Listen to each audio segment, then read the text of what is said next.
लोकसभा चुनाव के मद्देनजर सभी पार्टियां जोर शोर से चुनाव प्रचार में जुट गई हैं। 5 चरणों का मतदान संपन्न हो चुका है। अब सभी दल अगले 2 चरणों की तैयारी में जुटे हुए हैं।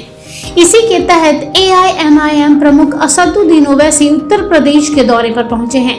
इस दौरान उन्होंने प्रयागराज में मीडिया से बातचीत के दौरान खुलकर यूपी सरकार और PM मोदी पर निशाना साधा।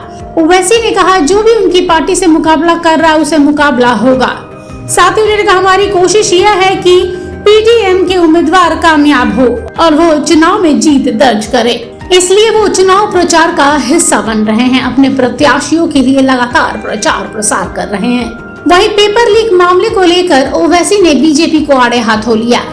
AIMIM प्रमुख ने कहा, उन्होंने PDM बनाया, उसका हिस्सा है हमारे उम्मीदवार, उनकी कामयाबी के लिए वो आए हैं। ऐसे में अगर किसी के पेट में दर्द हो रहा है तो वो क्या कर सकते हैं। इसके आगे उन्होंने कहा, अब वे 400 पार नहीं कर रहे हैं। असली मुद्दा ये है कि पेट्रोल की कीमत 100 रुपए से ज्यादा हो गई है।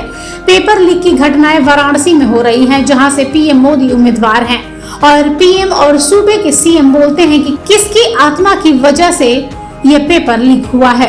इसके अलावा उन्होंने क्या कहा, ये उस पर एक नजर डालते हैं। तो जो दूसरे लड़ रहे हैं वो क्या कर रहे हैं, वो खराब नहीं कर रहे हैं। हम PDM बनाए हैं, PDM का हिस्सा है और हमारे ही कैंडिडेट हैं और उनके प्रचार के लिए, उनकी कामयाबी के लिए हम आ रहे हैं। वो काम कर रहे हैं, तो अगर किसी को पेट में दर्द हो रहा है तो मैं क्या कर सकता हूँ। 400 पार अब कहाँ कह रहे हैं। अब हाँ, कभी कभी बोल देते हैं, मगर असल मुद्दा ये है कि पेट्रोल 100 पार हो चुका है। उत्तर प्रदेश में जहाँ से मेंबर ऑफ पार्लियामेंट प्रधानमंत्री है, यहाँ पर पेपर लीक हो जाता है, नौजवान परेशान है और प्रधानमंत्री ना मुख्यमंत्री बोलते हैं किसकी आत्मा की वजह से पेपर लीक हुआ है। ये नहीं बोला जाता कि प्रधानमंत्री ने विधानसभा के चुनाव में कहा था कि जो छुट्टा जानवर है उसको मैं देख लूंगा। तीसरे फेज में याद होगा आप लोगों को। अभी क्या हो रहा है देखिए, बेरोजगारी, सुनिए, महंगाई इतनी ज्यादा हो चुकी है। POK की बात करते हैं, 10 साल से आपने क्या किया। बड़ा बराबर लीजिए POK को, हम भी कह रहे हैं भारत का हिस्सा है, मगर चुनाव में आपको POK आ जाता है।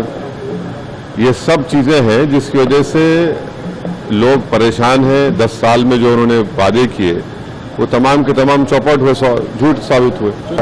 पहली बात तो ये है कि किसी का आरक्षण छीन कर किसी को नहीं दिया गया।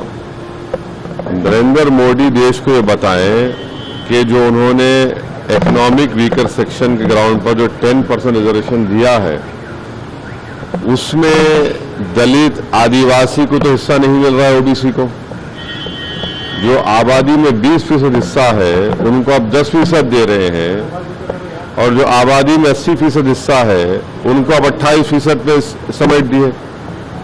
तो यही तो सबसे बड़ा धोखा उन्होंने किया है, आरक्षण। अब एक सभा को ऑर्गेनाइज नहीं कर पा रहे तो चुनाव कैसे लड़ेंगे भाई। सभा को तो ऑर्गेनाइज करना पड़ेगा ना, चुनाव कैसे लड़ेंगे फिर आप। इसके अलावा POK का मुद्दा भी ओवैसी ने उठाया। उन्होंने कहा, जब जब चुनाव आता है तब तब इन्हें POK याद आता है।